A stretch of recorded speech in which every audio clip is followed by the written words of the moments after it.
life so much more about progress versus Yeah. perfection. I think Yes. this is the reminder that always comes to me, and I like to bring into my conversations with my two daughters. Um, but this week is pretty fantastic. I am a sun worshiper. So this return of the sun and the warmth for me, I'm in Asheville, Mm. North Carolina. Like our dear Bosco, hope you're feeling better really soon. So when it starts to get warm, I bring one of my healing tables and have a nice healing practice outside. I also take my computer and my whole desk and move it out there. So to be outside the past couple of days, and even in the morning, it might be a little bit chilly, but with a warm tea, to be able to Mhm. hear the birds and just feel the return of the light since the equinox is really just making my heart sing. So I'm feeling good. I got a question for you. On your flyer, see, I'm kind of like not upset, but I understand because he did some strategic things when it came to marketing you. Did you notice the background on one of your flyers? I thought it looked beautiful, but I didn't have my glasses on. I just thought like, oh, this looks so like um it drew me in. So he was like, I'm gonna see if she noticed it. It's the mountains by where you guys live. Cause I think you don't live far from him. So he was like, Right. that's the way. And I was like, oh, that is awesome. I said that was amazing. Cause I thought it was beautiful too. And I thought it was maybe something that he found online, but it's actually the mountains in Asheville. Wow. Did he take that photo?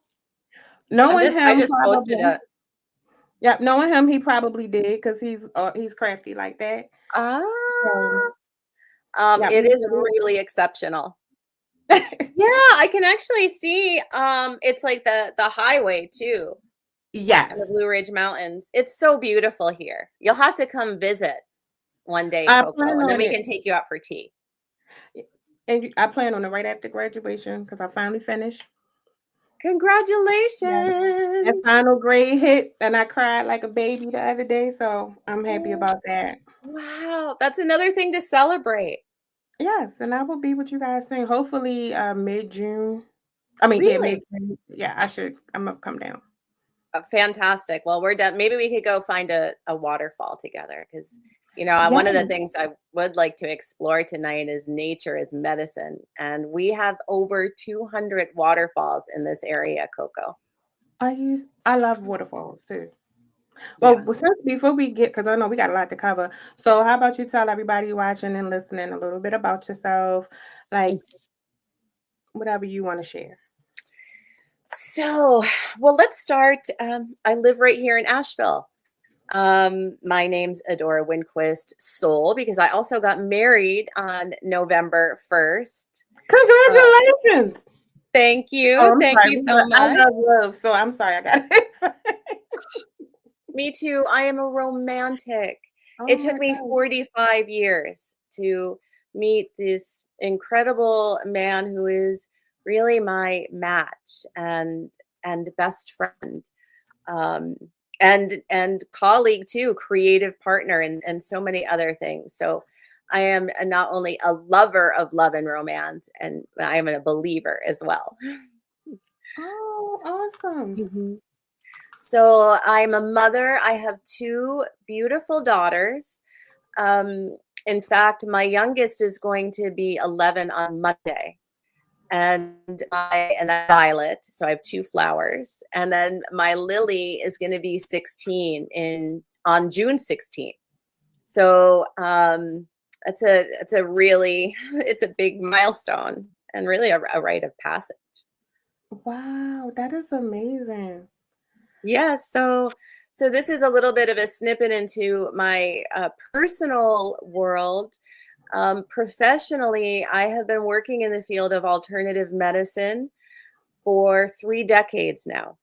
And the essential oils, aromatherapy, have really been the centerpiece of my career and my work, probably because they have been so intrinsic, foundational to my own journey of healing.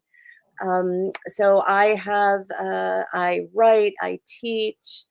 One of my passions is creating sacred spaces for individuals to find their unique path of liberation, and through that to receive greater levels of fulfillment, and working through healing transgenerational trauma, right, our ancestral lineage trauma, Mhm, healing through which we've carried through our soul's journey through time, and then how we can use these beautiful gifts of nature, from the earth to the cosmos, and practices like meditation and sound healing, in addition to the aromatics, crystal frequency medicine, because these medicines have been around since ancient times. mhm, And the beautiful thing is that science today, and more and more and more research is actually proving what, those of us have known through mhm, time, that these are tried and tested tools and techniques to help us truly drive that needle of transformation, of change, to become the change that we wish to see and be in the world. right.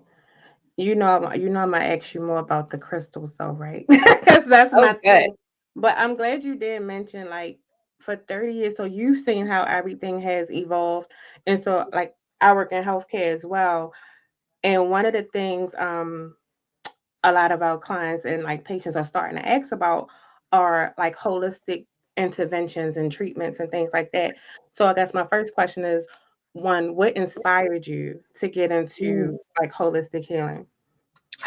Okay, so this is really, um, the longer that I am walking this journey of life, and the more I look back on some of these interesting little snippets that I'll bring in, it now I can see how so many of them connected and brought me to this moment.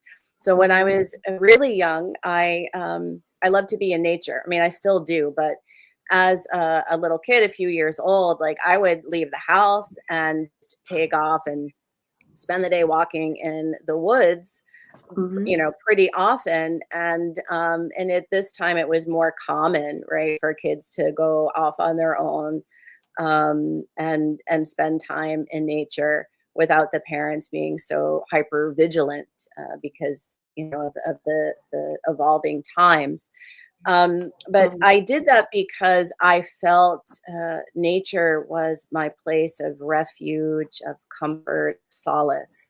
And mhm, my parents were wonderful humans who also had their own trauma and their own challenges in life.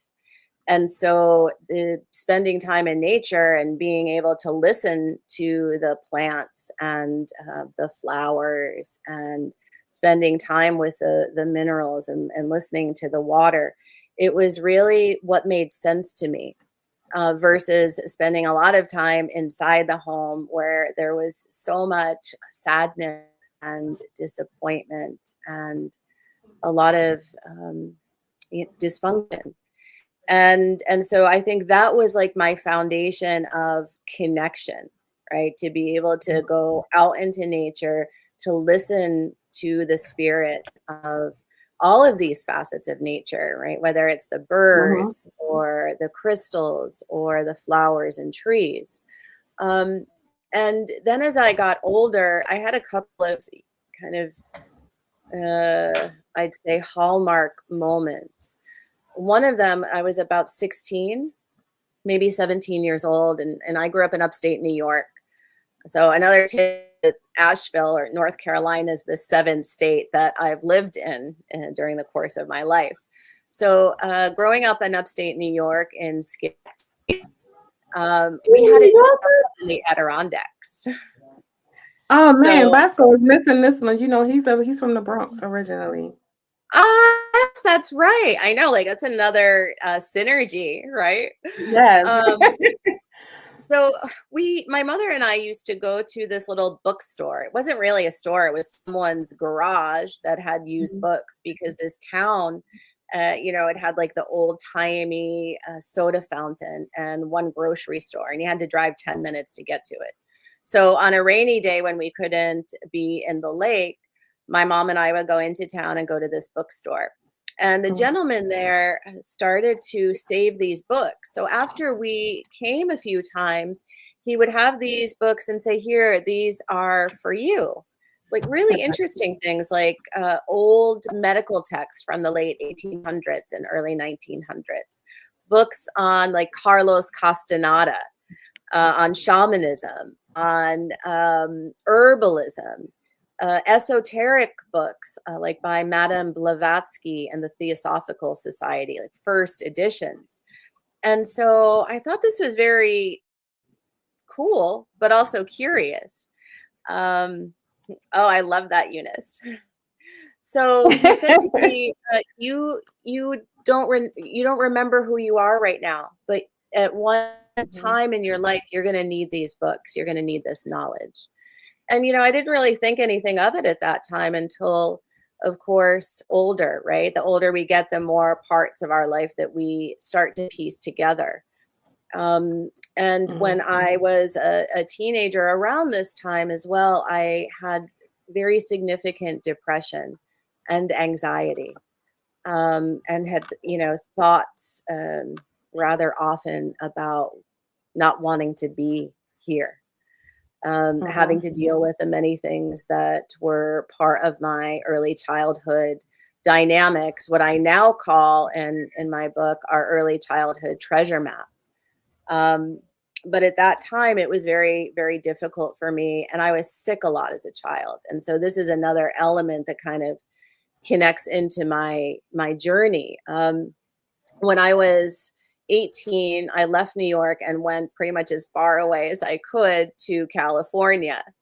And I had an experience with a local shaman in Northern California for the fall equinox, and it was a earth based, and we were just connecting in a very simple fashion, but profound, and something in that awakened this desire within me for a different way. Mhm. And it wasn't, too long after that, I had gotten a job at what we called then a head shop in California. It was called the Cosmic General Store, and so it sold crystals and more of these interesting books that I had found when I was a little bit younger. And that really just kind of led me to each next step. Right. And when I moved to Cape Cod, I guess I was about 19 or 20. I had bronchitis because I was sick so often as a kid, and I'd get allergies twice a year and be in bed for a few weeks. And I didn't have a lot of money and I didn't have health insurance. But I went back to that idea of the books and the herbs. And I went and I bought my first grouping of herbs, and I went home and I made a tea and was amazed by how quickly I healed. In Oh, fact, you that gotta tell us recipe. the tea. Hmm? You can't mention a tea and not say what the tea was made. I You know. gotta. Well, I'll share it because it's in my book. I'll share Oh, the recipe. yeah. Yeah, because And what's the name of your book? it's called Detox, Nourish, Activate: Plant and Vibrational Medicine for Energy, Mood, and Love. And it's by myself and a colleague who is a naturopathic physician, Dr. Lulu Shemek, who is also in Asheville, North Carolina. Oh, So, cool. yeah. And So where can these, your book be purchased? it can be purchased on Amazon. It can be purchased in a lot of Barnes and Nobles, and I know other bookshops. And usually I have it on my own website, but I'm sold out of it right now until I get some more. But definitely on Amazon. Oh, I'm gonna purchase it tonight. Soon as Awesome. we I finish. can put the link in. Yeah. Also, if you can text that to me, so after the show, when I post or Yes. when I do the I'm sorry, my camera did that. When I when I do the repost, I can put that information up as well. Yeah, you bet. Thank you so much. That's wonderful. So, that's a bit of a snippet of at least how I found the herbs. And then, of course, the herbs brought me to the essential oils. Yeah. Okay. I'm here. Can you hear Okay. me? Yes, I can hear you, love. I don't know what happened to my camera, but I can hear you. Okay. So how do you personalize like people who may come to you, like any treatments or any interventions or things like that? Mm, yes. Okay. So I guess for that, I should maybe give you a little bit more of my journey because it was the essential oils that then brought me to find energy healing. And so maybe some of your listeners and viewers have heard of Reiki. Have you heard of Reiki, Coco? I have. So that was the very first energy healing that I came across. So I had two parallels of study. One is the essential oils and aromatics, and then also the energy based healing. And so I had this kind of funny experience in my first training. And when I received the attunement, I started to see colors around people. And I thought, well, this is, A, this is really cool. And B, how do I experience more of this? And why do Okay. the colors change when someone is feeling a certain way? When Mm-hmm. they feel angry, why does the color change and movement change around them? Or when they feel joyous? And so I thought, well, maybe there is something here for me to be able to work with myself for, anxiety, for this depression, for not knowing what to do with all of the emotions that I later realized were part of just being an empath and being in an environment where there is a lot of heaviness and heavy emotion. And how do we deal with that, right? When we start to um, feel that within our own bodies and minds and spirits. So Reiki then brought me to so many other modalities of energy healing. And then eventually I found the Barbara Brennan School of Healing, which is a 4-year program. So it's really the premier educational organization for professional energy healers Okay. globally. And so that 4-year journey really was an incredible awakening because what I thought I was going to go and learn all of these healing skills, which of course we did, but it became a deeper distillation of my own path, right? And all of the places that had been in my past that I hadn't really dealt with until that point in time. So in that way, I've also been in practice as a energy healer and an intuitive facilitator over those 3 decades as well. And so that has really brought me to work with a lot of individuals that have experienced deep levels of trauma. So whether it's been hospice patients that are in their last phase and of life, of living or living as we know it, um, HIV patients in North Miami when I was living there. Mm-hmm. Um, and then, of course, I work with a lot of sexual trauma survivors, women and also men, and veterans, and those in the military community. Now, those aren't the only people that I work with. I also work with individuals that are looking to access states of peak performance or Mm-hmm. to access the place within us that holds our divine potential so we can step into the great truth of who we were all born to be. So that was a little bit of a snippet. Now I'm happy to tell you how I customized it, unless you have any questions Oh with no, keep going. I'm very interested. But yeah, a couple of things is just interesting. All the things that you mentioned that can a holistic approach can be developed. For that, especially like a lot of people don't think that there are holistic methods for things like, um, what is it called? Hospice and, Mhm. things like that. We think of Right. the most common things and everybody go to straight medicine as far as like medical healing, but nobody thinks about the mental health, the other pieces Mm. and other aspects. That's why I was saying so you've seen all of the evolution of Yeah, everything. So I'm gonna let you continue and then I got a question about that. sure. Yeah, it is a good point, though, to consider in terms of our evolutionary process and time, Mhm. because even over the past 30 years, when I would say, oh, I work with essential oils for mind body healing, quite often it would be like, oh, that's really like, you know, so airy fairy or woo woo or new age or all of these labels like, oh, well, that doesn't work. And so it's been to be in the path of the trajectory, right, of that Mhm. wave of consciousness that is awakening, and to see now all of the studies that are being done, to me is really so exciting. Even when I started working with hospice patients in South Florida, they hadn't had anyone that was working with oils and crystals and energy medicine. So I had to write a whole like report and presentation to be able to get that approved.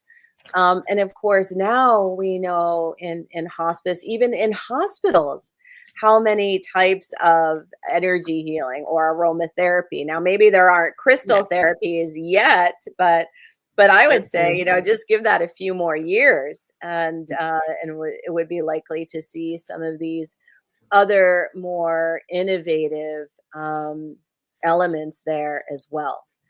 So just to kind of like play into that comment that you made, because I do think it's really important.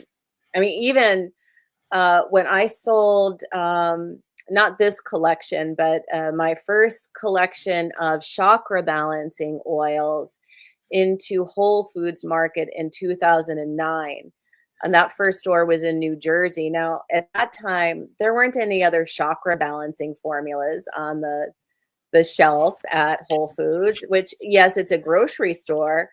Um, and still, it's a grocery store, right? Even though they're Right. innovative and doing things that a lot of places aren't. Now you can go into Whole Foods and you can see so many similar products, but at that time it was very new. And of course, it was very exciting because the old adage, right? If you can make it there, you can make it anywhere. So when I was selling into like Tribeca and some of these other stores in Manhattan, it just felt really exciting for a gal from Schenectady, New York, to be making oils on her TV table as a single mom with a little baby in the house, and then taking them to sell them into Whole Foods Market. Mm. That's interesting. I'm gonna give Whitley a shout out real quick. Come So through, entrepreneur. no, so Whitley English, the amazing Whitley English, she was Yes. on here, and she often checks on me, and we talk. So she know a lot of stuff that I had been experiencing from dealing with, like, sick family members, work, and at the time still school and everything, and still healing myself. So she has sent me this oil. Oh my gosh, I love her. Like, It's an emotional freedom. em yes. When I tell you, then Oh, she also sent me this meditation video because I told her I do meditate. So yeah. she sent me the oil and she was like, and you put it in your left hand, like told me exactly what to do, how to breathe. Then with the meditation, when I tell you, I keep this in my bag. And this is Oh, what helped me get through, and it smells great. I keep it thank in my bag. So I you. just wanted to say, and then because she told me like, like you mentored her, and I was like, oh, this is great. So when you Oh, spoke on it, I was like, when I tell you this little bottle mm. is life, it's amazing. So I just wanted to say that. Oh, Um, you just made my evening in two ways. One, to bring Whitley into the conversation because she is a rare gem yes, and a beautifully gifted healer in her own right with a beautiful heart. I yes, love her dearly. yes. And her little baby too, Peony. Oh, she's so adorable. And then I was like, oh my gosh, because I know we had talked about it and with so much going on, a lot slipped my mind. And then when I came in I was like, oh my gosh. So then I told her, I said, oh, I got it, thank you. Then she sent me the video and exactly what to do. And I never forget. I'm not real quick. So Yeah, I want to hear. I want to hear for I was sure. so I was like at work and it was getting hectic. And I needed a breather. And I was like, oh shoot, my oil. And I don't know why it popped up in my head. You know how everything is just like hitting you and like everything that could have went wrong. And then the phone calls that I got. And then it was the same day I had to submit my last paper for class. Oh, So I had to mentally prepare to write. And I lie to you not, I put the number of drops in my hand. I held on to it and I played that daggone video. And when I felt a lot better afterwards. amazing. And I was like, yep, she got my vote all day long. And I was like, when I tell you it's a game changer, game changer. Oh, Coco, I'm so happy to hear that you had this experience because it's stories like yours that, for me, when the days are really difficult, of the perseverance, right? Taking the Mhm. step, putting one foot in front of the other. Some days that's not the easiest thing, but stories like this propel me forward. So Yes. thank you for sharing that. And of course, like just so much love and gratitude to Whitley too, for her presence and all of the ways that she's bringing the medicine to so many people. Coco, I want to tell you though some of the oils that are in that formula Okay. because there is some really rare and beautiful aromatics. And when I created this, this is from what's called the Sacred Eight collection. So it's eight beautiful, like gem colored bottles, like the orange one that you have. For this Okay. one, emotional freedom is one of the most popular because who doesn't want to feel emotionally free, right? Yes. So some of the aromatics that are in this, one of them comes from the center of the hibiscus flower, and it's called ambrette seed. It's a very rare oil, but it's what gives it that musk-like aroma, which Mm-hmm. is so like so deep, and also the geranium, which is a beautiful aromatic for emotional balance, right? And emotional resilience. And this is the gift of benefit that we can cultivate when we're using the aromatics and the formulas in a way of building new healthy habit patterns. This one also has some wild orange in it too, so it really gives that orange is has mild antidepressant properties. So Mm-hmm. it is incredibly uplifting. Yes. And I think now more than ever, this is the medicine, like the soul medicine, the spirit medicine that humanity needs to remember, because in times of great uncertainty and chaos, what happens? Well, our nervous systems go into just shock and overwhelm. And Mm-hmm. then it becomes very difficult in that state of fight or flight perpetually to find center, right? To find that Mm-hmm. receptive state where we can be restful, where we can understand, like, all right, so this was a big day, but I've got this. I'm going to come back to my center and ground down. So while you're Mm-hmm. mentioning this, I think it's worthwhile for anyone that is listening now or later to know that when you have the right essential oils and the right formulation, it truly is a game changer because you can shift your mood, your Mm-hmm. energy, your mindset, your physiological response in the moment, because this is the direct connection between the nose, the olfactory system, to the amygdala, right? Part of the limbic Mhm. system that regulates so much of our body, right? Our mood, our memory, our emotions. And when you can do this more and more often, well, then that oil, that little bottle in your hand, Coco, becomes the key to unlock that state of tranquility, of emotional freedom that you have been cultivating Yeah. through your habitual use. And I would like to also add, because the aromas, like when people think of musk, they think of something strong. It's very subtle. It's not overpowering. It's really soft. That's what I really, and it's when you smell it, it's just like a, hmm, you know. So Oh, that combination with, like I said, the meditation that she sent me was amazing, and that's like my go-to whenever I feel that little shift in energy. mhm. So When I good. tell you she sent me the best combination of, and it literally, I don't know if she was like heaven sent, I'm gonna tell you, because She is like an that angel. day it when whoo child. It was it was a lot. It was a lot that day. And I was just like, you know what, I gotta get my, because this ain't even me. I gotta get myself back, you know. And I sure did. And I was like, oh, because she kept telling me, because the first day I didn't have it. And I was telling her like some things that I was experiencing. And then she was like, where's your oil? And I was like, oh, it's on the dress. And I did it. It was on my dresser. So then she was like, no, keep it in your bag, your pocketbook, your coat, whatever it is that you have with you daily. And whenever you feel like that, or whenever, and she's like, you do that combination. And I lie to you not, I will keep this bottle in stock. It's Fantastic. Well, amazing. I'm going to make sure that we create a unique code for your audience so everyone that wants to can experience the products at an even better price because I think you're fantastic. Oh, thank you. Oh, I forgot. Let me welcome. I don't know if she probably doing something. Oh, Jude.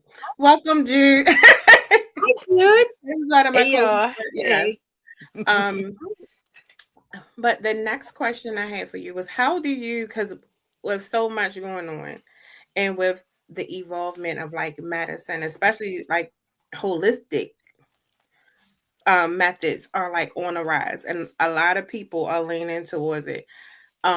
Even when I first started working in psych, and this was like years ago, even an inpatient, a lot of the patients did not want the medicinal version of methods. They wanted to lean on holistic. And at that time, years ago, it wasn't like it is now.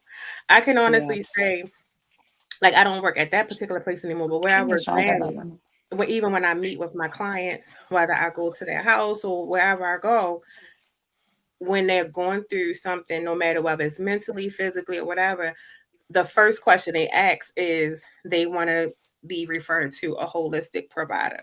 So how do you keep up with the ongoing research methods and everything like that that's constantly evolving and coming up? Mm.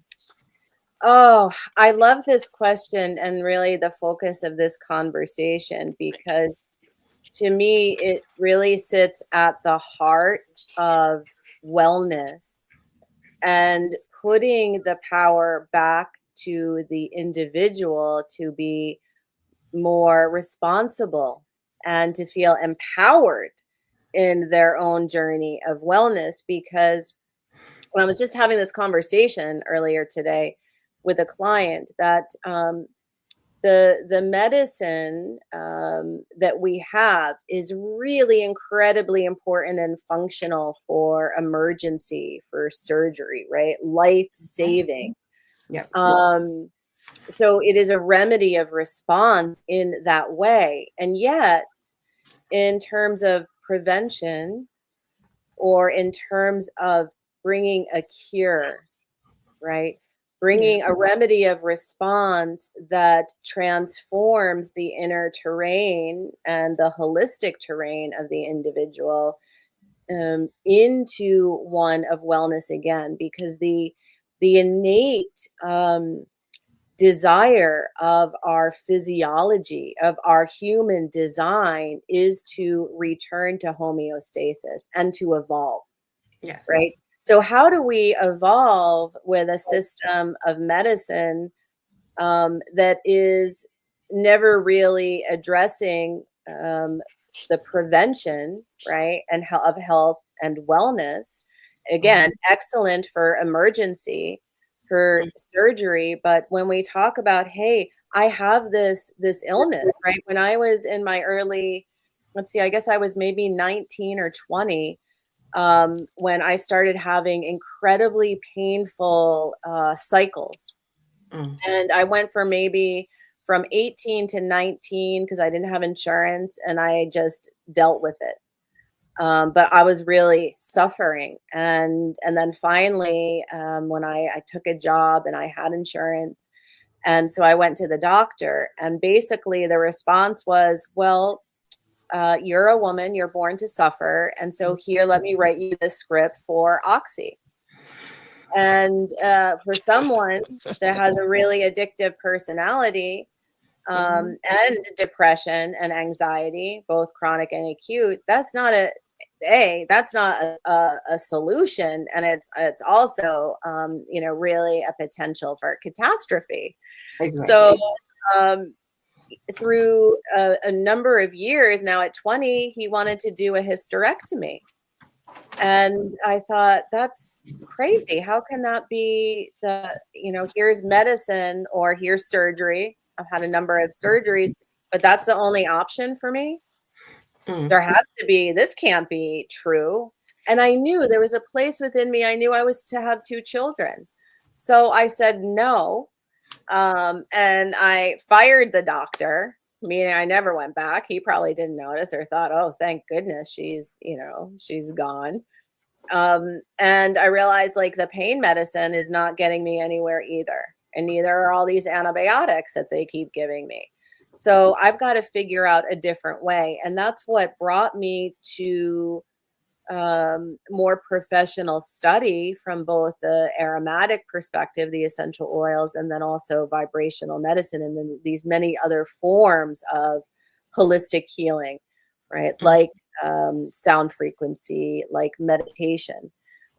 So when we're looking at a desire to heal, a desire to have greater well-being holistically, right? Because we're not just bodies. So if we're going mm, to go to the doctor and say, "Listen, I'm not well, and here's a medicine for you," and when this medicine stops working, don't worry, we're going to give you another one, or you can just mhm. take more.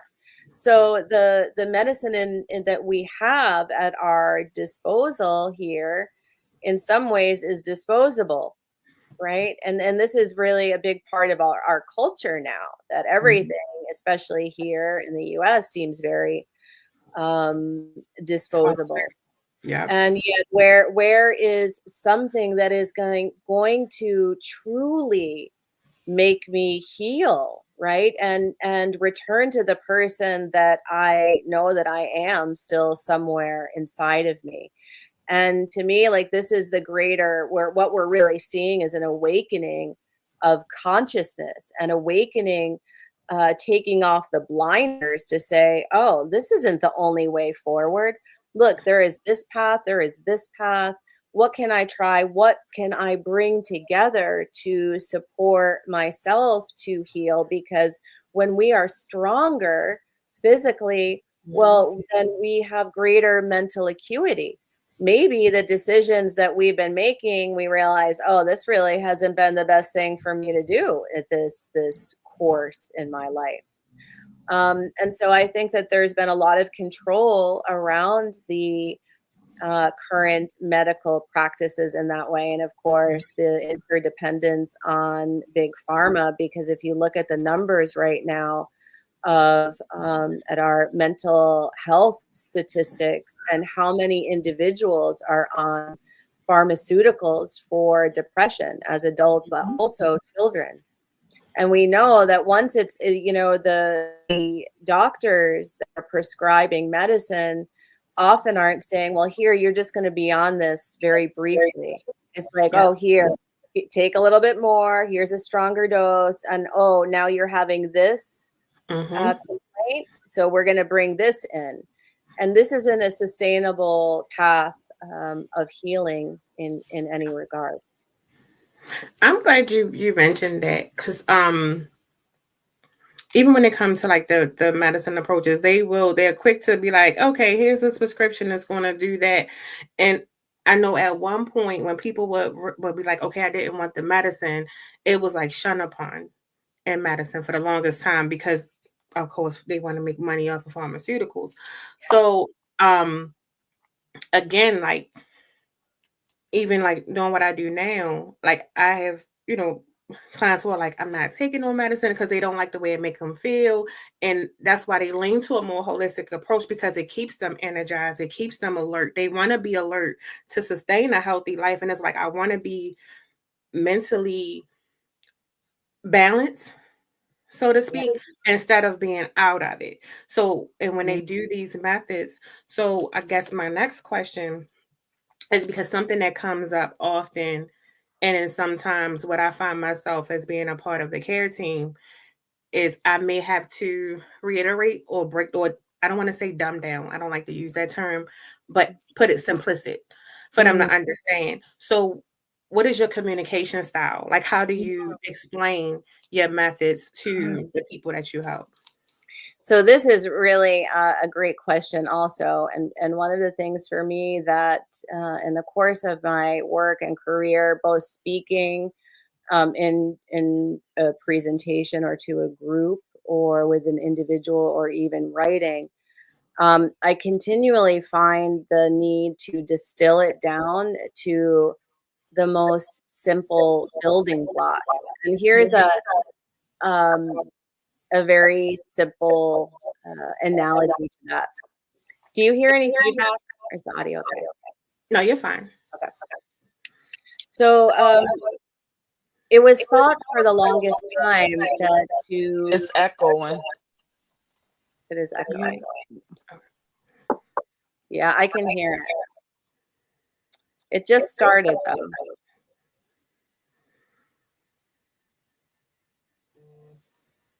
Another thing, So is it still? I can't hear it. I'm always having technical issues though. So What do you think it could be though? I'm not. It sounds fine now to me. Jude, does it sound okay? It's like it's still echoing a little bit, but it might just I don't know if it's just on my end, but I don't know if they can. I'm gonna go on YouTube and see. I'll tell you. Okay, but you can continue. Okay. Um, so let's see.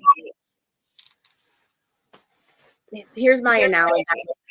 We used to think that going to the cave in the Himalayas for a few months of meditation was the only way to awaken our spiritual connection and reach those states of nirvana or bliss.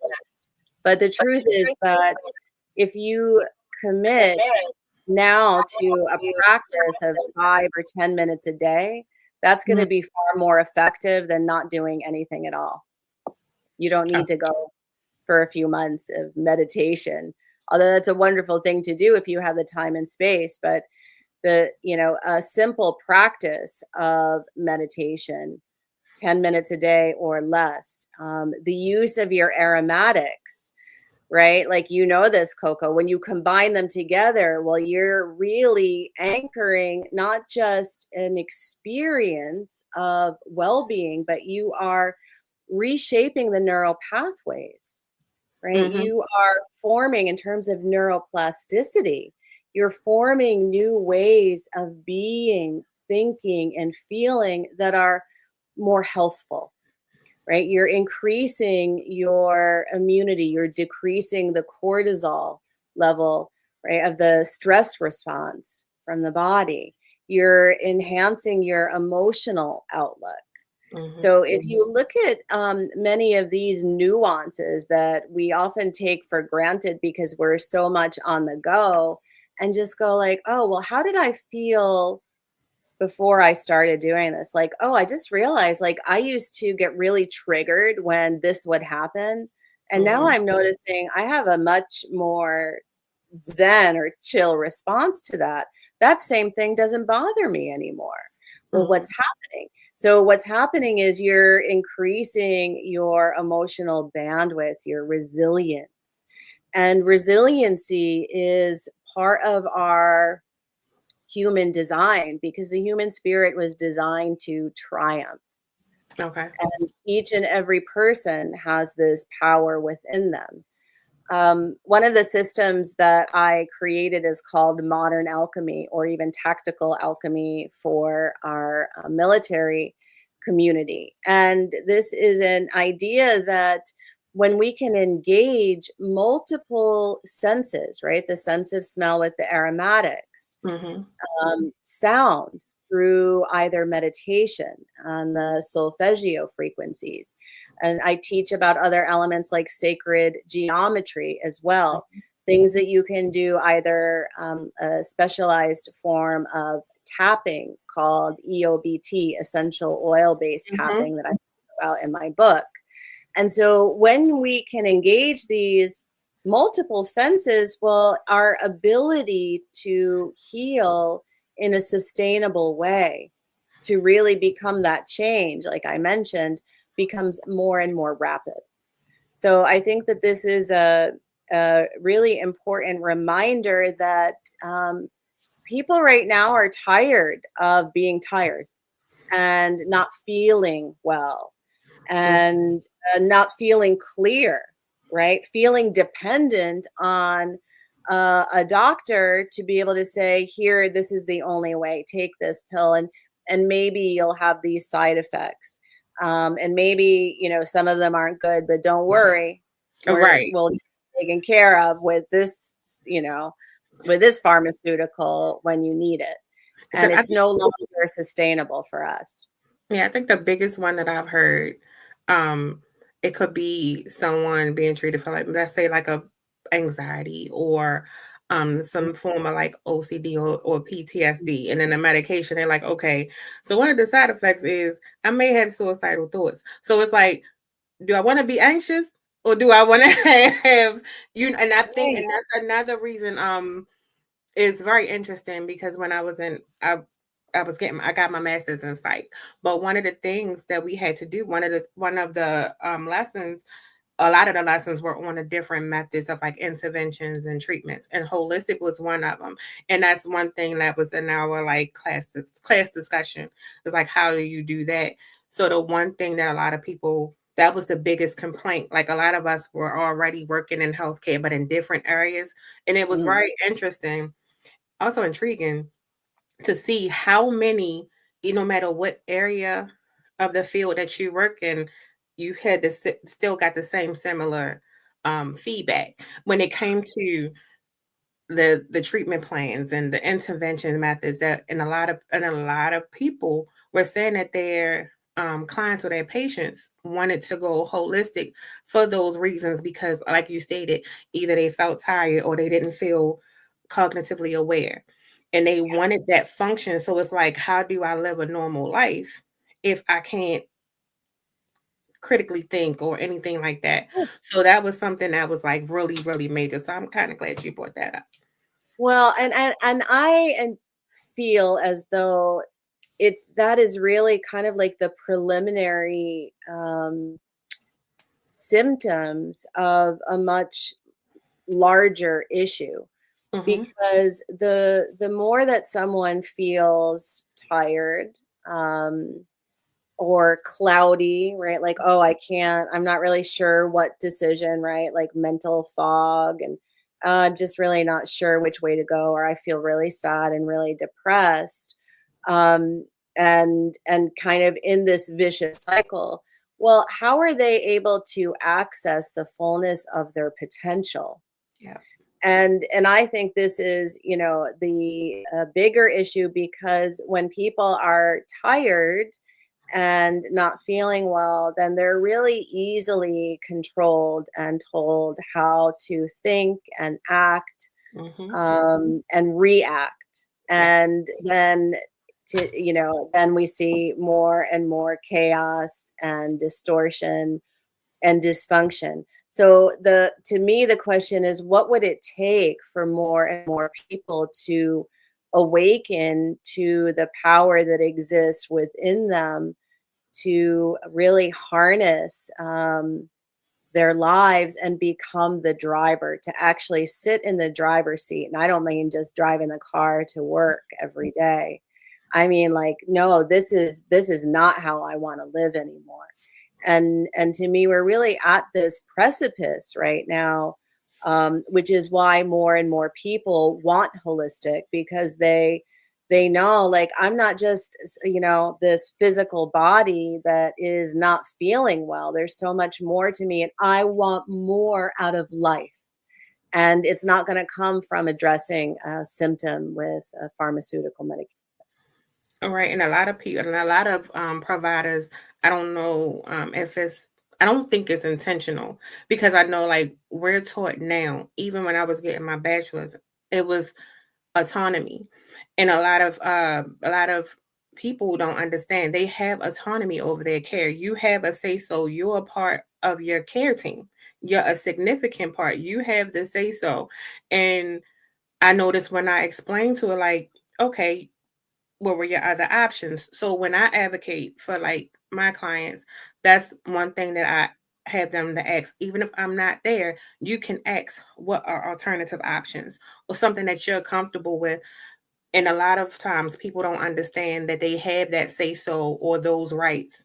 And a lot of times they may see it, and that's why I always tell people, don't just sign something, read it, because a lot of that Mm. information is right there, and you're signing for that. So autonomy is like a big word that's being embedded, and it's like it's a thing where, as though you have to let patients, clients, whoever, know that you're working with, that they have that autonomy and they have the right to refuse or to withdraw at any Yeah. time. If they want that method, the provider is responsible to give them, Mhm. those resources, because it's Yes. leaning towards more patient centered. So that approach. Well, you bring up such a good point, and even Eunice, hi Eunice, she has a question here about why is the transition so difficult between traditional medicine Money. and the holistic approach. And so two things that It, you I hit really it, money. They want the money for the money pharmaceuticals. money is a really big one, and also like this great quote by Maya Angelou about like when you don't know what you don't know, Hmm. right? But once you know better, then do better. Yeah. So, but how do you do that? So let's say like Eunice, right? Well, I know there's more out there. There is a holistic approach. But Hmm. where do I go? Because A, it's often very expensive. So how do I find resources that are um viable, right? That are actually credible, because then you also in this field you see people that, oh, I went to a weekend class and now I'm a master of all holistic things, right? And we know that that's also really not true. So I Yeah. think part of it is the intelligence and making that more accessible, which is one of the things that the Soul Institute, which is one of my kind of my legacy project, that making the information accessible for individuals is so key. The other part of this, I believe, is about authority, because from a very young age, we are taught to give our authority to someone else first, of course, our parents and our teachers and our religious leaders, and then eventually media, Yeah. magazines, television, politicians. So, so from the very beginning, how are we taught to think for ourselves in a critical way, to be able to shut the television off and disconnect from the technology of the phone, and like, oh, okay, why don't I just take a few minutes and go outside? Why don't I start there? Because we all have to start somewhere. And I love too consciousness, because yes, we are, in our evolutionary process as humans, Hmm. we have this gift of consciousness and a ladder that we can continually climb to expand our understanding of what's possible, of what's true. And I believe that the truth is that humans, we are far more capable than we are ever taught or led to believe. And if from a personal perspective, right, of someone that didn't have the money to go to the doctor and had to use the resource that I had, which was the herbs and the books. Well, if I can do that as a, a very young individual with just a few dollars and, or some good friends, right? Then it's possible for everyone. It's Yeah, possible for anyone. that's true. My daughter, she got into um forgive me if I go off topic. She got into she's not quite all the way there. She's on her journey to holistic, whereas though she has cabinets full of like herbs and things like that, whereas though she makes like her teas. Like she has like any herb that you can think of, she has it. And so if I'm like, can you make this where she makes like her own elderberry? She she'll like she has like the different books on different things. Like if you have a cold, congestion, she has all the herbs where she can make the paste or the tea or the concoction that she uses. Amazing, And Coco. that's her first method in like pharmaceutical medicine is her very last Yeah. choice. And for the most part, she doesn't have to go that way. It's like I've seen her like even when it comes down to like my grandkids, when she give them a mixture, the fever is like gone like almost instantly. And I'm like, it's quicker than like a pharmaceutical. And I'm like, oh, those are the things they don't want you to know. So I backed off and I said, okay. And that's her method. So I think it is really good when you get educated and you know like what herbs are for what. And there's so Yeah. many platforms and resources and tools that's Yeah. available that let you know like what herbs, things from nature that you can use Exactly. for your benefit, even if it's just something like something that her and I used to drink all the time, like lavender tea. It has Yes. quiet taste, but it's so soothing and calming, and it's actually a good melatonin. Well, And I'm it like, is so wonderful for the nervous system. mm-hmm. I love that. What's her name? Or Tasia. Asia. Yeah. Well, I just am so delighted to hear about that and too, so that's what she's teaching her children, right? Yes. Your grandchildren. It- How she's beautiful. Yeah, she's very into nature and all the aspects of everything. So I'm gonna get through the questions so we can get back to the crystal because I know when she watched the replay, that's what she gonna want to go. Because if I don't ask, they gonna kill me. Okay. Yeah. So my next question was tell the audience about the launch of forgive me if I always pronounce stuff wrong. The launch Oh, of Mil Spec formulas. yes. Was it in the Invictus games. Yeah, so this is such a great story. In fact, it parlays into what I was just going to say. In 2018, I was working out at the Veterans Healing Farm in Hendersonville, North Carolina, with Mhm. the initial founder, John Massey. And it was just a beautiful experience of a herb garden, and we would bring the veterans out from the VA and teach them how to make their own medicine for sleep, for relaxation, medicine for energy, medicine for mood.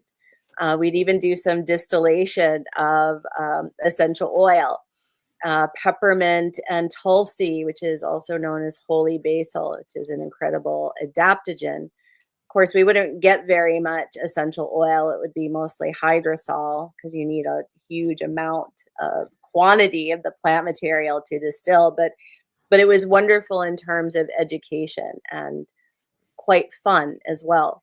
Mhm. And one of the things that I heard most from the vets was like they just wanted another way. This give me a different choice. Mhm. Isn't there another way that I can help myself to go to sleep other than this? So, one of the veterans was on 4 kinds of medicine just for sleep alone. Mhm.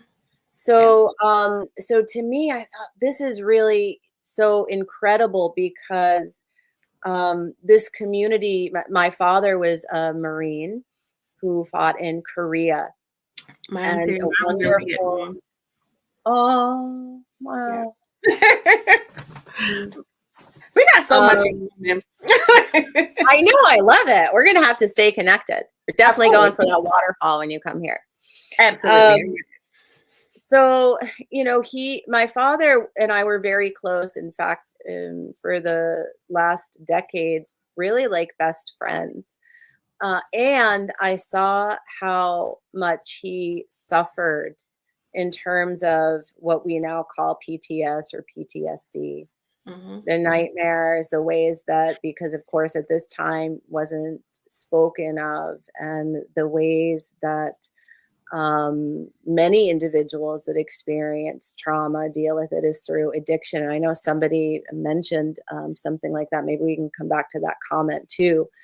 And Oh. so for the course of my career, I had really wanted to work with veterans because I could never really give my dad the tools for him to be able to heal in the ways that I wanted to, or in the way that I wanted for him. Mhm. So when I was here in North Carolina working with these individuals, I thought there's just such an opportunity. And my husband now, who also was a Marine, and then went into the Air Force and retired after 28 and a half years, about 2 years ago, the military. We came up with this concept of mil-spec formulas as adjunctive aromatherapeutics to support mental health for active duty and military veterans and their families and caregivers. And so we had this idea, and I went ahead and was excited. I reserved the domain for it and filled out some paperwork. Um, and then it just kind of sat in a gestation when I finished the book and started the Soul Institute and some other projects. And then I got a call at the beginning of January this year, and it was a doctor, active duty in the Air Force, who had received my contact information and knew what I did with the essential oils, energy healing. And she started telling me about this team that she was building of best in class alternative medicine practitioners and technology. And as she's talking, my heart is just lighting up. And I am thinking, like, well, this is, definitely something that I can get on board with. And she mentioned about the Invictus Games, which Mhm. is, for those that haven't heard of it, Invictus Games was started by Prince Harry, or now the Duke of Sussex, about Mhm. 10 years ago after his time in the British military, as a way to bring a sense of community rehabilitation, of hope, of inspiration back to this community who experiences things that most of us cannot even begin to fathom, and how that imprints from the wounds that are both visible and invisible. And so it's kind of like a Olympic style event that's every 2 years. This one was in Vancouver. They had vets from 550. Well, actually, they weren't veterans because they're active duty, but out from some type of trauma, Mm. whether many, amputees, but also many with those invisible wounds. So 23 different countries, like um, Belgium, of course, Canada, of course, US, Ukraine, just remarkable people, and then all of their families who came to support them in these games like wheelchair basketball, or Mhm. if you can fathom this, have you ever heard of skeleton? Yeah. So, okay, well, I thought, oh, well, that looks really interesting. And so one of the wounded warriors came up and I said, well, isn't that scary? And he says, I don't know. I've never done it tomorrow. I've never done it before, but I'm competing tomorrow. And I thought, well, that's just like, what do you mean? You don't have any training for that? You're going to strap yourself into one of these sleds? And Mhm.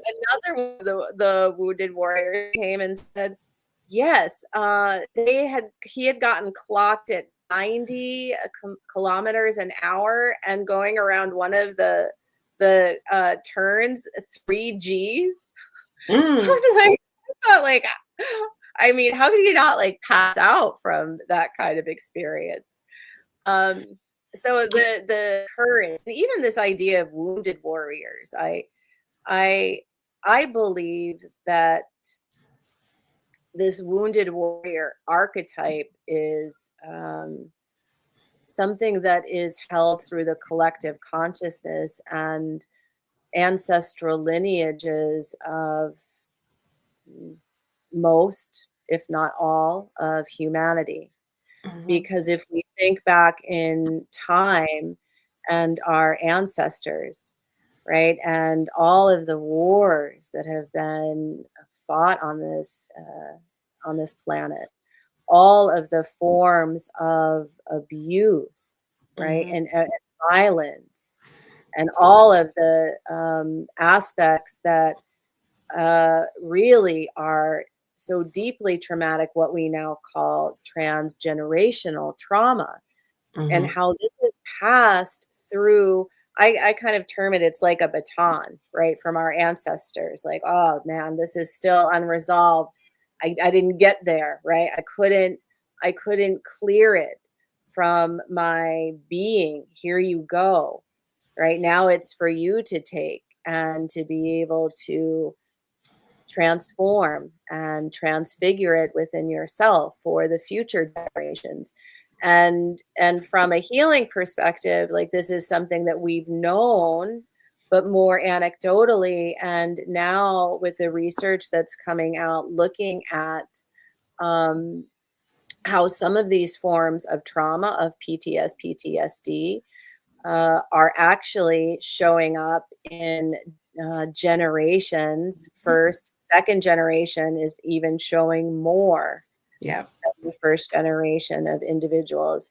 And when we look at the military community, right, and how the PTSD shows up in the family unit, that the children and spouse are 20 to 30% more prone to demonstrating these challenges, anxiety, depression, and we know addiction. And the truth is, like, I think it's a 20 to 22 Percent ratio. military Yeah. individuals suicide daily, right? Mhm.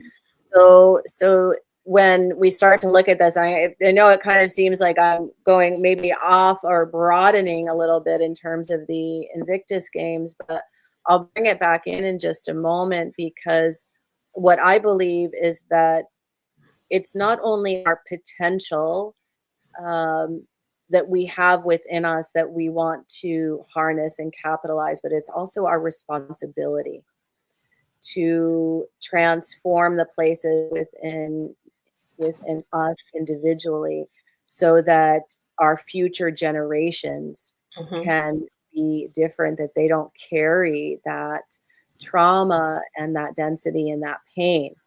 And I say this because, looking at the all of the individuals that came in those 10 days during the Invictus Games. Now here's Ukraine. So here's a country that is in active war, Yep. right? Again, something that most of us really can't fathom. And so this is, it was a palpable energy, right? Apparent on the faces, whether or not the individual had, none of what we would call the visible scars of Mhm. war, of trauma. And so, and at the same time, such a receptivity to Mhm. the aromatics. I've got some like funny stories from that. I'm not sure if we'll have time for them, but really to be able to bring these medicines, right? This is a form of plant medicine, and the Mhm. essential oils are the most potent form of plant medicine that we can use in a sustainable way, right? I'm not Mhm. talking about hallucinogenics or ayahuasca or anything like this. I mean something like that is derived from lavender, which is an excellent nervine, or Yeah. from cinnamon, which helps to boost immunity, right? Or from basil essential oil, which helps Mhm. to activate beta brainwaves. Um, so the launch of mil-spec formulas there to me was like living dream, right? That had been just waiting to come forth.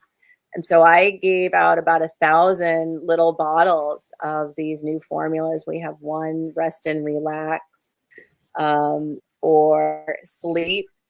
And so here's the cool thing about doing an event for 10 days is, I had people that would come and get some, one of the products that's in a roll on, and I tell them how to Mhm. use it.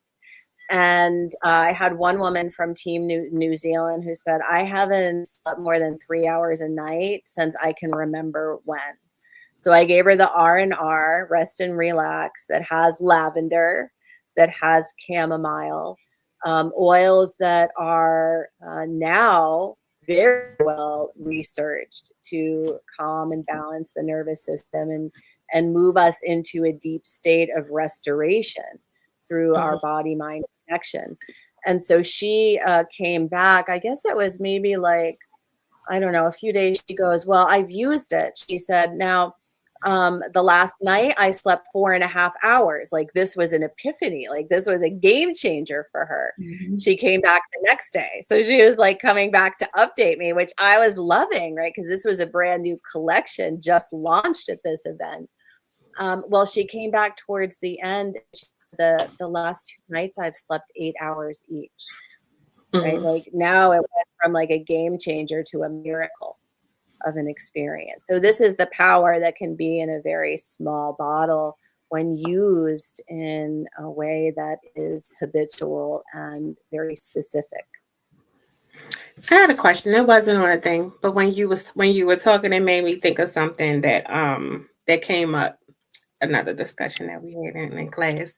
Um, Another thing that was like driven to holistic was cultural. A lot of cultures are driven to holistic methods.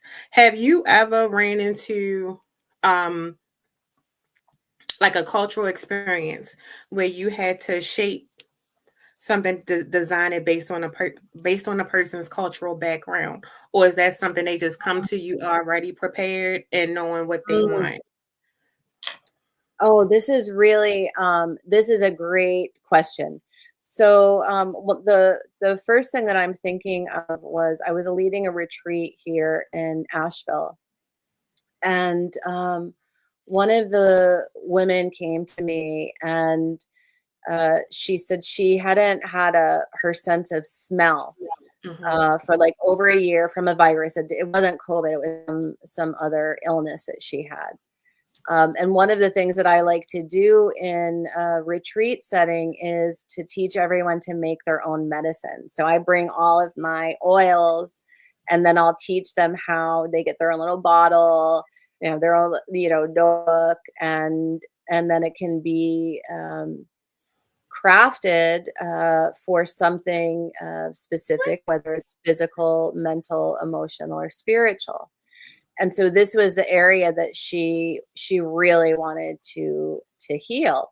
Mhm. Um, so and one thing that she had shared, she was really a very intuitive, very spiritual woman, and she said that her ancestors had been coming to her, and that part of what the call was for her at this time in her journey was liberation, her Mhm. own liberation. And this is where when we start to understand the power of ancestral lineage healing, we come to see that when we are doing that sacred work to Mm. liberate ourselves, that it becomes liberation for our ancestors. And this is such a beautiful part of our human interconnectedness, right? That even though when our family pass on, they're still very much connected, right? And we can still feel them and often hear them. So when she was making her formula, she had put her oils in it and she's like, Adora, do you have any tobacco? And I said, oh gosh, I only, I happen to have a little one. It wasn't something that I typically bring with me.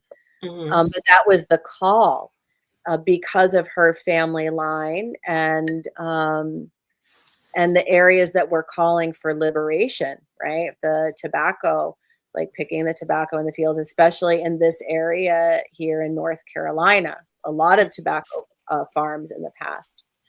Okay. And so I said, I don't have it, but why don't we? I'm going to teach you something, which is how we can access the frequency essentially of a plant when we don't have the biochemical aspect, because that's part of my training and education. So I went up and, everyone was kind of like just, watching because we were in more of like a classroom setting at this point. So everyone could be, having a surface to be able to Right. blend their oils on. So we did this, and then I just stepped back to let her have her experience. And within a few minutes, she just had tears running down her face because that frequency addition into her formula enabled her to be able to smell. Oh, that's amazing. We might gotta bring you to Baltimore. Yeah, I like Baltimore. I've been there. Great show. Once. So I guess Um, that drives me to the next question though. So because I know we touched on like essential oils and things like that. Can you dive a little bit deeper into how to use essential oils, if I yes, guess examples, and what the benefits are? yes, absolutely. So one of the things that has been a great teacher for me in my journey outside of things in a classroom setting is the fact that I've also walked the journey as an entrepreneur. Mm. And when I was building my last essential oil brand, which I then sold a number of years ago, I had the opportunity because I built it like store by store by store. And then eventually the stores, we were selling up to like 400 stores in the US, and then some overseas sales. So I was doing a lot of trade shows, a lot of, going into the stores and talking to people. And I had about 100 reps that were also selling my line. So Oh it was a wow. lot of education.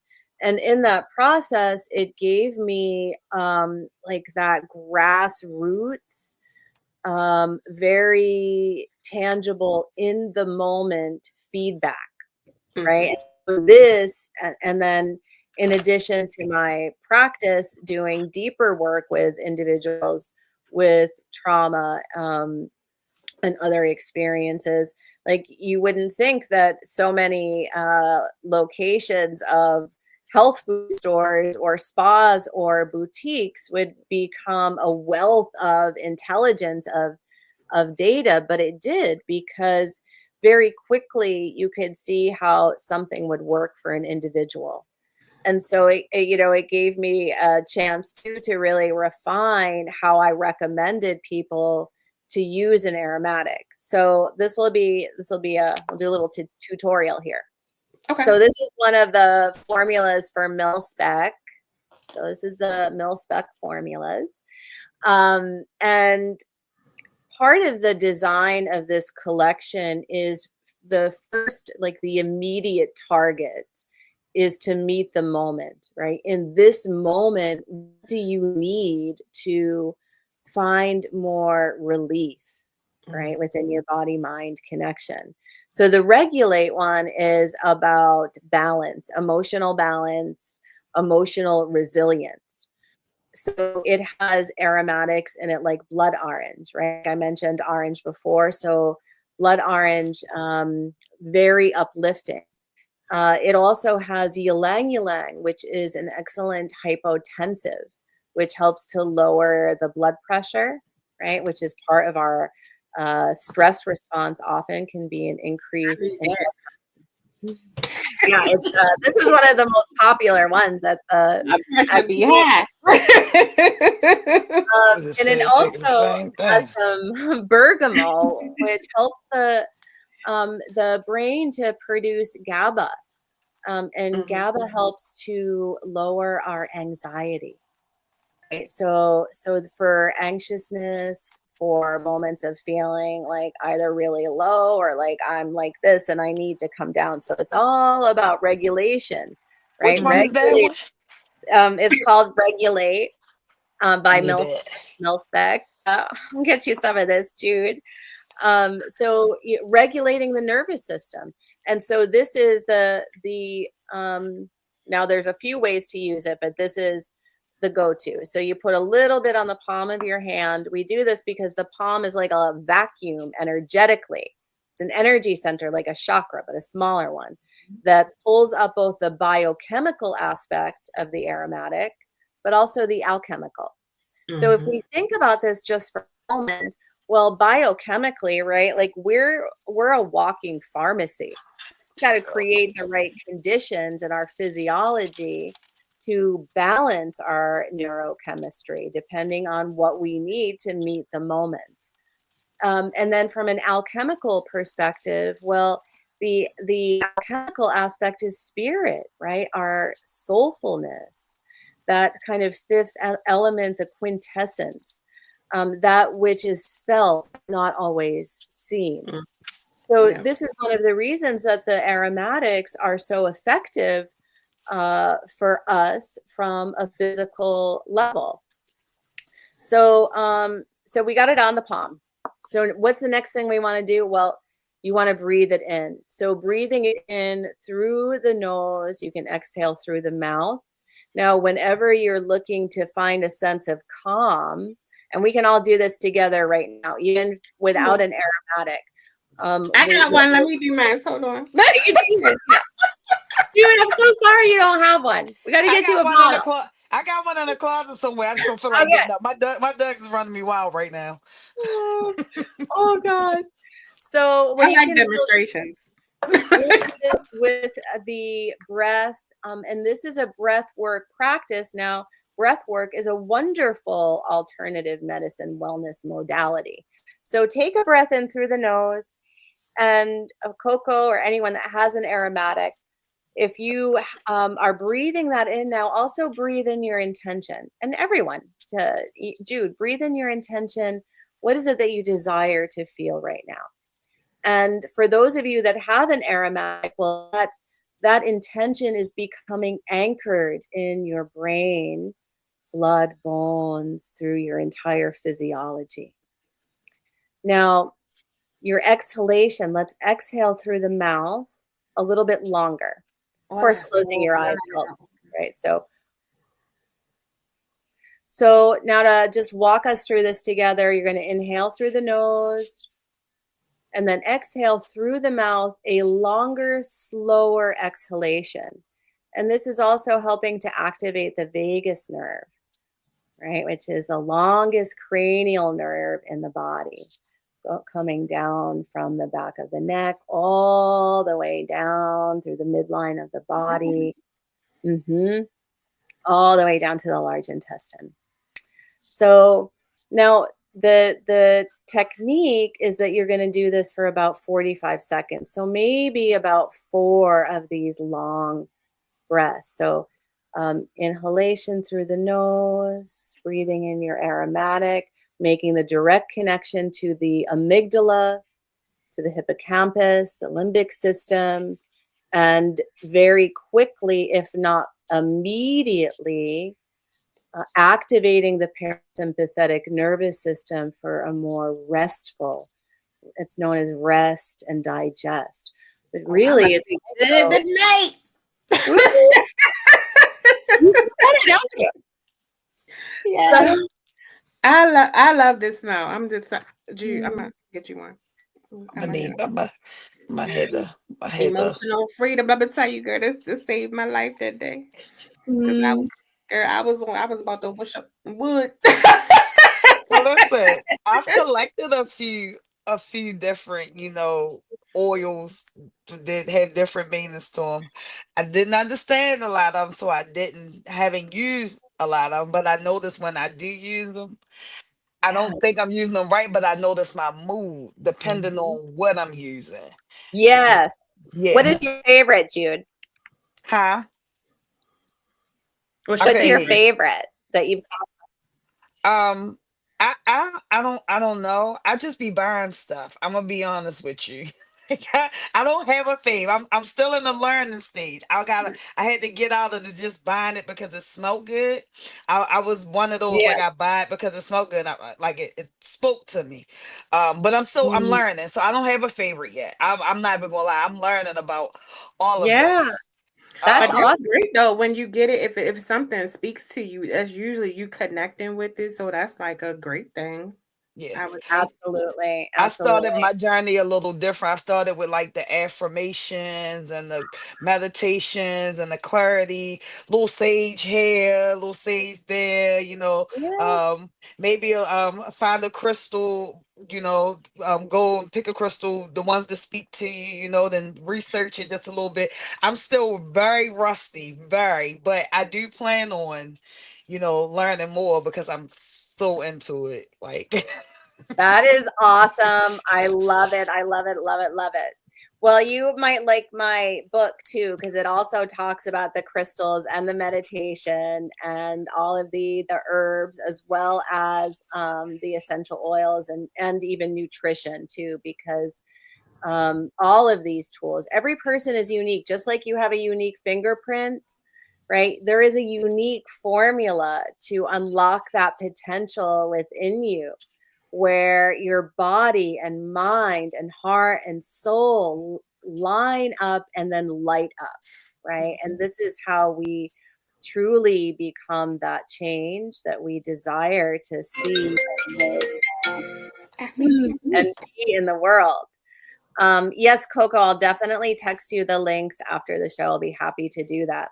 But I do want to come back and finish answering your question on a little bit more of how the aromatics work Okay. because just tapping into this idea of using them via inhalation, there's another really profound aspect with the essential oils because they have the rare ability to pass through the blood brain barrier.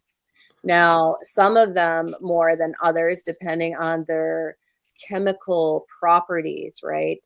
Like frankincense is known for its incredible, versatile healing properties.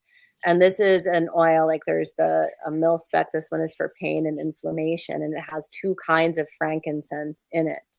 So when the oil is passing through the blood brain barrier, well, that means that wherever the blood is flowing within your body, then the full gamut of the essential oil, right? The phytonutrients are moving throughout the body as well.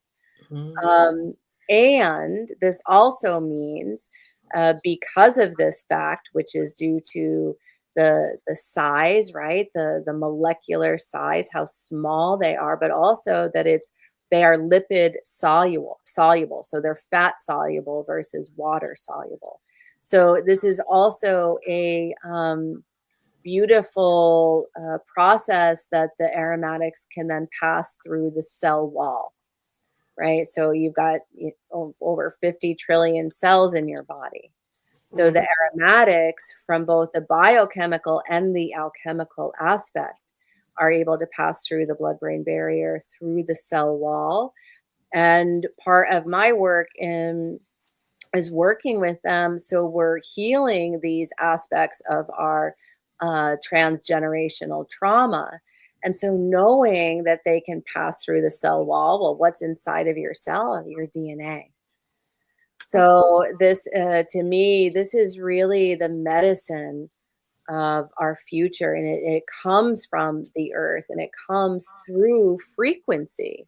So there are all of these elements of the plants. Now, of course, you can put them on topically, diluted, because sometimes they can be irritating to the skin or phototoxic if you go out in the sun with citrus oils. This is where this is a field where a little bit of information can be dangerous, especially with many companies out there that say, oh, this oil can cure cancer. But I will say along those lines, and I just heard this the other day, that there is in Tennessee, I believe, a clinic that is using specific plants, including frankincense essential oil, to address a type of brain cancer that affects the cerebellum with Mhm. really significant positive results. That is amazing. You are Mhm. teaching us tonight. We have a question Yeah. before I get to the next question. Mm. It's a really good question. From Ham Radio. When you get not that part. I know you was not going to read the whole thing. That's not what. Yes. Oh my god, that was funny. Okay. The one on knowing? Um, Laughter, levity are also medicine, Coco. So okay. laugh it up. Look, you never know what I told you I need help sometimes. Okay. What is the importance of knowing Mm. who you are, knowing what you are, and knowing what you want when it deals with manifestation? So he took it to a whole nother realm. I was Yes. gonna get into that later. This, But we can jump into it now. yeah. Let's dive deep. Let's dive Yeah, deep. I like Because to answer this question of knowing, we really need to be curious about what it means to know, and to Mhm. be curious about our mind. So when we start to look at the mind, and definitely differentiating between the brain and the mind. So think of the brain like your supercomputer, right? Your big, like, this is the computer of all computers. Think of your mind as the program or programs that run on your computer. So from the moment of your conception, your subconscious mind is recording everything: thoughts, feelings, experiences, right? That are in utero, right? Through your mother, through the environment, with your mom, because we also know that 3 generations, right, from the womb through our mothers, right, of physiological connection of both feelings, patterns of thinking, and belief systems, and emotional connections, health and well-being are tied. We know that for sure right now, 3 generations. And of course, what I see in my work is many, many more. But I don't want to digress on that. I want to come back to the mind here.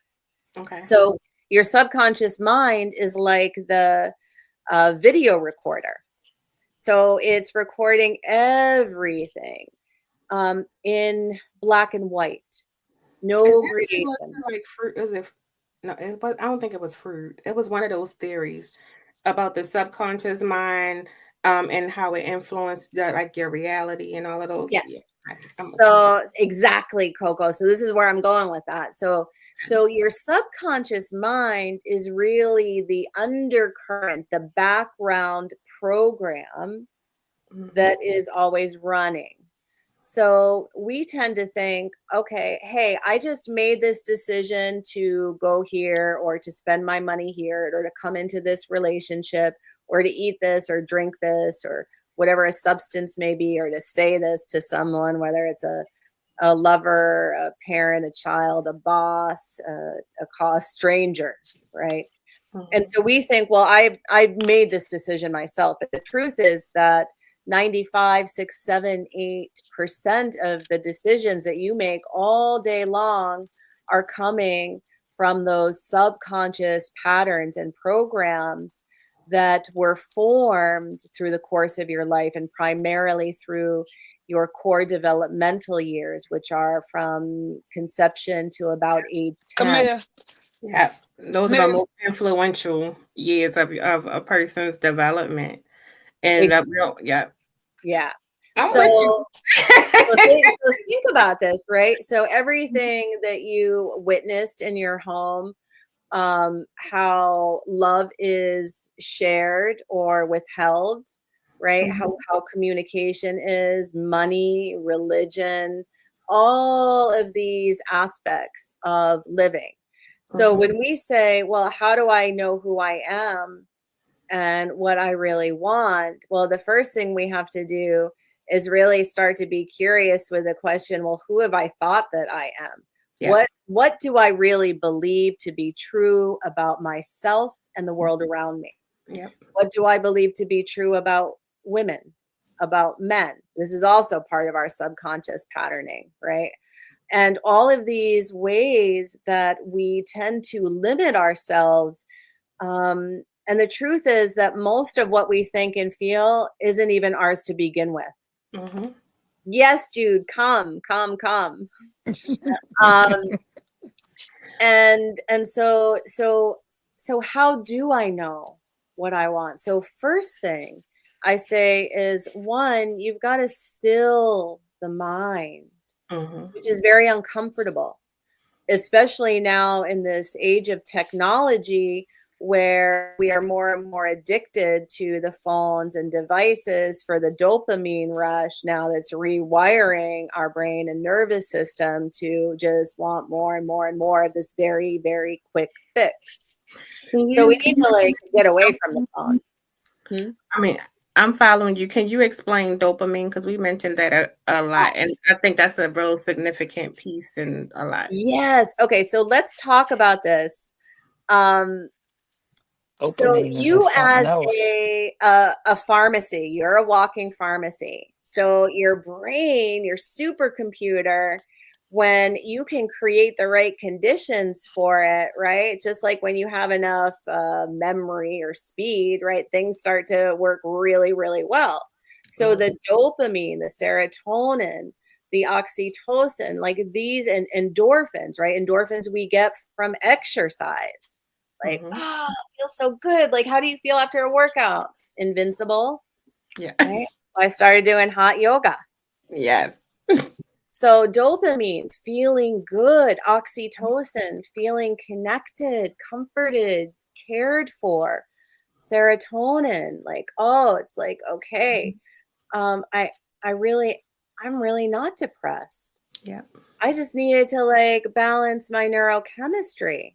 mhm, So these are the elements where the plants, going into nature, putting that phone down and going outside for a walk, right? Because even looking at the greenery mhm, helps to balance our neurochemistry, to balance the nervous system, mhm. and to yeah, same here. We could chat about this for hours because there are so many ways that we can truly remember who we are, why we're here, and empower ourselves in ways that don't cost $1 million. Because Mhm, even the $1 million and all those shiny baubles are not going to bring you the fulfillment that your soul calls for, right? mhm, That liberation, that putting that phone down and going out and either looking at the ocean or the mountains or taking your shoes off and walking barefoot.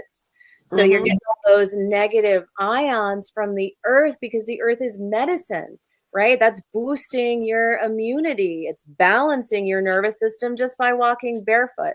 Of yep, course, in an area that does not have contamination from all of the pesticides like the Roundup and synthetic chemicals that we put on to grow grass, which is, you know, mhm, completely.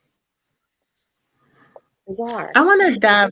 I want to go back to something that you said that stuck out to me, and it's something that I think we've said up here quite a few times, especially when it comes to knowing who you are, and kind of exploring that whole method. Um, and you mentioned being uncomfortable, and a Mm, lot of times, I've used I've used that saying as well when I'm like with my clients or whatever. Sometimes you have to get uncomfortable to get before you yeah, can get comfortable. So you have to address those things. And I think when we mention our upbringing is what kind of shapes our personalities.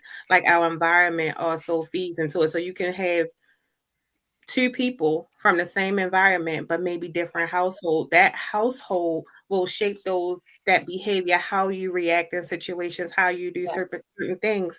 um and that's also significant that I think a lot of us don't pay attention to, because we may feel like, oh, we come from the same place, but our inner environments may be completely different. So I wanted you to kind of dive into that, but I want you to include something else with it, which brings me yeah. to the question, which is that I want to give you a two-parter. So it's that, and then can you explain how vibrational medicine for like Mm, mental health, such as like anxiety, depression, and PTSD, and how that can all mm, I yes. kind of linked them together for you. Okay, yeah. And I'll like weave a little bit more of the knowing too. Yes. So I can answer that for hand radio because just like we're talking about right now about some of these subconscious patterns, um, so much of knowing ourselves is unlearning, Mm-hmm. is letting go of what we believe to be true, Yep. of letting go of what we believed defines us, limits us, right? Those glass ceilings. And the Mm-hmm. only way we can do that is to take the journey within. And so through the modern alchemy process, one of the pillars is the love frequency, because the true journey that we're called to is the one that comes into the heart, right? To be able to find that presence of love, of peace, of divinity that exists within each and every one of us. Because you can't buy that. You can have Mm-hmm. millions and millions of dollars, but you can never buy that. So, in ways that you can come into the stillness of your own being, right? Like a beautiful saying, be still and know that I am God, right? We hear this a lot in spirituality. Going into nature, spending a little bit of time in quiet, and then you'll start to hear the voice of truth and wisdom that exists within you. You can't hear it if you've got all of these things that you're inundating yourself with, right? Because those are other people's voices, but they're not your own. So when you can come into know thyself, and this is the premise of really all spiritual teachings, right? And this premise to know thyself. Well, to do that, then we got to turn off the television, and we gotta like put that phone down and go and commune with the mother of all mothers, which is this earth, because Mother Earth gives us all that we require to nourish our bodies, but also our minds, our hearts, our spirits, the crystals, right? All of these other medicines. And I I'm don't- sorry. You know I love crystals and stones, and I know we might not have enough time, but when you get from that, because Jude also makes jewelry and she uses Ooh, stones and things, so that's another reason why I wanted to like kind of get to that too. And I love yes. like hematite. I love my right. Mm. hand. Mhm. Okay, Yeah, so I'm let trying to me get address into that, but I jewelry wanna bread. make sure that I'm answering the rest of your question. Did I miss I'm any other sorry. I part of got that? excited. I'm sorry. No, it's okay. I wanna it's like all of these threads that we wanna bring together in the next 10 minutes. But I could always come back. You can come So, back.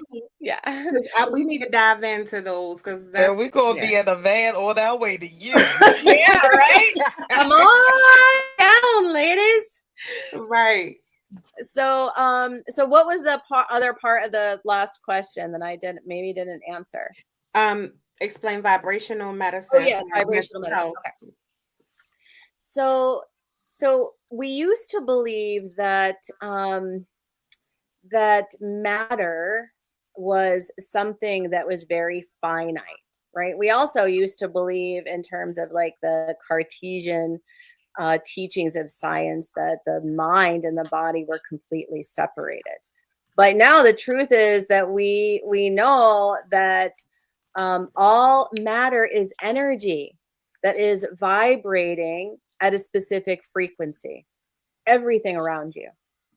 So the places within your being where when you think about something, and then you start to not feel very good, whether it's like, oh God, I'm overwhelmed, I'm afraid, I'm really sad, I feel like I don't know what to do, right? So this is an energy that is connected emotionally through your being.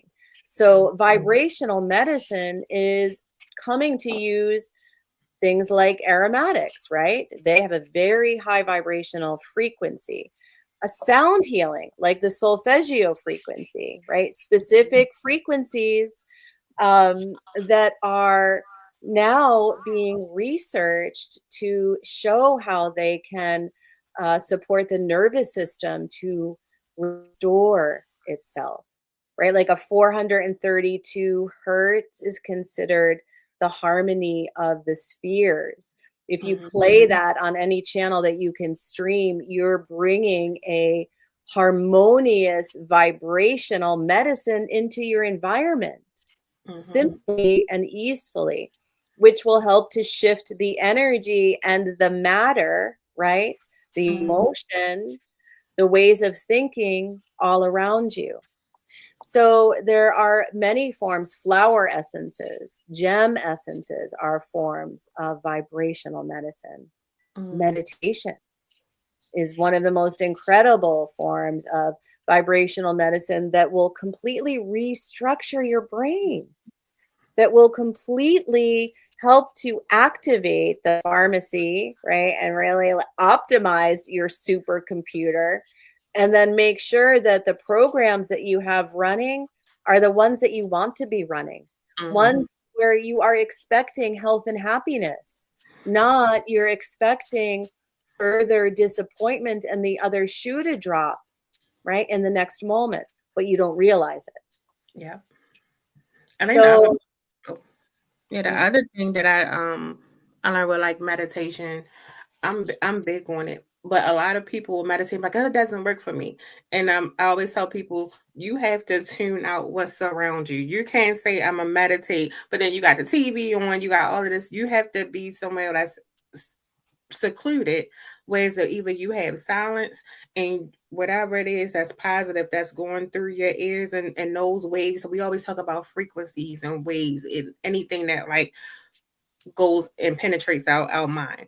So you have to kind of like focus. yes, you got to Yeah. harness that power that's inside of you. Well, so here's the thing. So consider it like curating the energy, your energy, and the energy of your environment. Yeah. So if you have clutter around your space, that doesn't make it very conducive to like, oh, I'm going to sit here and just calmly focus for a few moments and feel restful. So there are elements like this that I also want to connect in this moment to say that one of the most, I would say, revolutionary changes that everyone that's listening can make right now is to understand that your word is your wand. Yeah. So there's a wonderful thought leader that was alive in the 30s in New York City, Florence Shin. And she had these groups. It was called like the truth meetings she would have. And in these meetings, she would teach individuals, well, okay, so you're telling me that this keeps happening in your life. And yet everything that you've said since you've been here is a confirmation, a reaffirmation that this is happening. If you continue to say the same thing, you're going to continue to experience the same outcome. Results. Mhm. Yeah. Very true. We have a question from Paul. You want to take it? What Yes. could or would cause cloudiness in your Mm. holistic thinking and journey? Could you misread something and or someone incorrectly by their actions because of preconceived thinking or occurrences? Answer it. Oh, 'Cause see, my psych brain just got triggered, so I'm gonna just go ahead and let you. well, then I'll give you the baton and you can answer it too, because this is such an important question. Thank you so much, Mhm. Paul. Um, so Paul, when we start to look at another individual and we're looking at their behavior Mhm. and we have a desire, well, I want to really understand this. I want to be holistic in my comprehension of what's happening here. Um, it's so important to know that there are elements of projection and transference, which Mhm. are kind of fancier ways for saying subconscious patterns of experience, because everything in the subconscious is the past. So when we have a preconceived notion, when we're making an assumption about someone based on their actions, it really is coming from more of our own lens of the past and past experience versus seeing things Oh, yeah. clearly in the moment. And there's a beautiful saying that I love to share in group, which is either you're either in presence or in pattern. And what Mhm. that means is you're either in presence in the power of this present moment, because this moment is the only place that anything can be different, true, or possible. So you're either present in this moment right here, right now, Mhm. wholly here, which means you have no preconceived notion about anything because you're wholly right here, Mhm. or you're in pattern. So when you're in pattern, it means that you are running a pattern of the past that's held in your subconscious. Yep. So how can we start to understand this?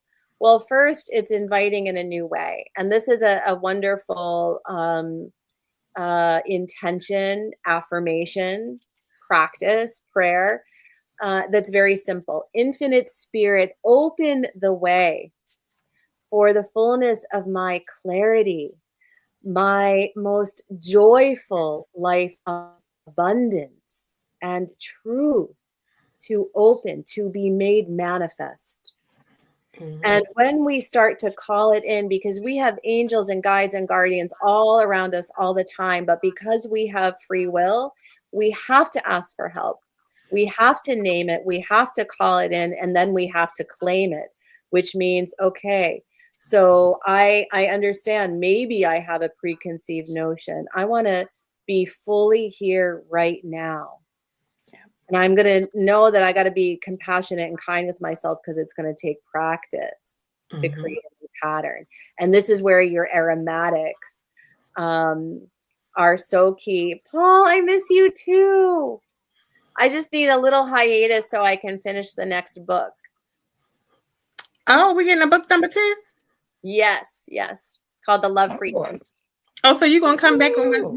when we launch the book? Because we still got a whole lot that we did not discuss tonight. Oh, we've got tons of wisdom we haven't Yes. covered. When can you come back? Soon. When? We here every Wednesday. Yeah. Yeah, let's see. Exciting Let's little get a date on the tactical. calendar. Okay. We definitely will because I want to keep going because we only got like 4 minutes and I don't I want to know. answer It's the like next we just got question. started. I know, but that's like amazing.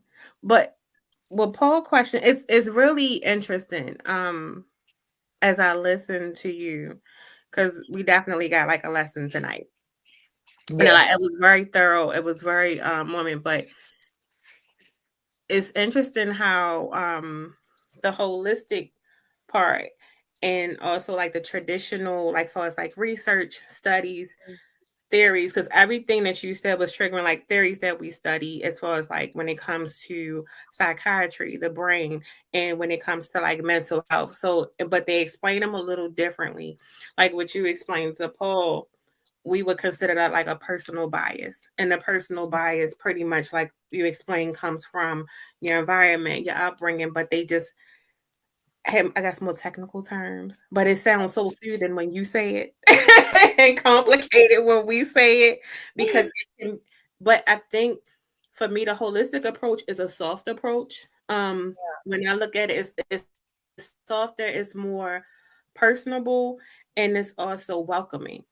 Because Mm, just think about how you explain that, and if I come behind and I'm meeting with someone, and I'm like, well, and I explain it as like a personal bias, and I'm using these terms, and even if I use something different and say that's because when we say when you are in your own head and your own way of thinking, and you can't mm, see someone else's perspective, so you like start to prejudge, and you have those biases, and a lot of people don't understand that they have them.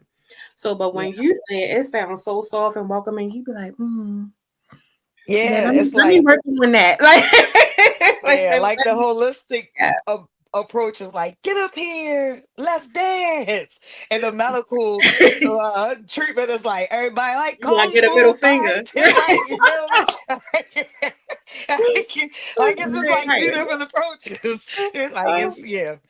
Because Yeah. it's funny because I actually not here, but I actually had a client before, um, and they were so like motivated and fixated Mm, on whole they didn't want anything unless it was holistic. And a lot of this was like before, like now I think that the tools and the resources are readily available, and they're making it a part of like even when it comes to insurance, where insurances are paying for holistic medicine. So that shows how far it's come. Where years ago, most providers would not even refer to oh, holistic providers. It yeah. was like unheard of. Now it's like the conversation, the door is open Mm, for holistic approaches. And I think that's the beauty of it. And it goes back to that word autonomy, where you do give the patient or the individual autonomy over how they approach whatever it is that they need to, you know, yeah. adjust or reconstruct, or however you want to, word Yeah. it, as a part of their treatment plan. And I think that's a beautiful thing to know and to know more of. And I think when people get the education like what you just did tonight, Mm. is it highlights and it makes people want to dig deeper. Yes, exactly. Because this is just the beginning. And the beauty is because every individual is so unique that each one is going to take a little tidbit, a little golden nugget of wisdom that resonated within them. They're going to take that and run with Sure that and did. then go down that rabbit hole of study, of research, of experience, of understanding, of coming into new levels of empowerment within, because that is the whole goal, is Hmm. that that authority is within you. Yes, we definitely got to bring you back. Yeah, I'd love it. I'd love it. Unfortunately, we are out of time. But I want to really thank you, Whitley English, for introducing me to the lovely Adora. Like, you guys are amazing. Thank you, Jude, for filling in for Bosco, who's, under the weather today. So let's keep him Mm. uplifted in prayer. Thank you, Yes. Paul. Thank you, just right for me. It's like, no. It's like, Eunice, Yeah. Richie, J Bear. I know Bosco's watching. Tiffany. Everybody else. If I forgot your name, I humbly apologize. I can't do it like how Bosco do it, but we love everyone for supporting us and watching. Please tune in next Wednesday. Hopefully, I'm gonna try to get her back next Wednesday, but as soon as possible. Um, and I will repost where you can find her book, the link where you can find her oils and any other additional information if you want to reach out to her. That will be on the Casual Convo Facebook page and YouTube channel and Instagram. So thank you, ladies. Thank you so much, Coco. You're welcome, I sis. adore you. Jude, I adore you. Big hugs. Love to everyone. And we'll talk again soon. Thank See you. y'all. Bye.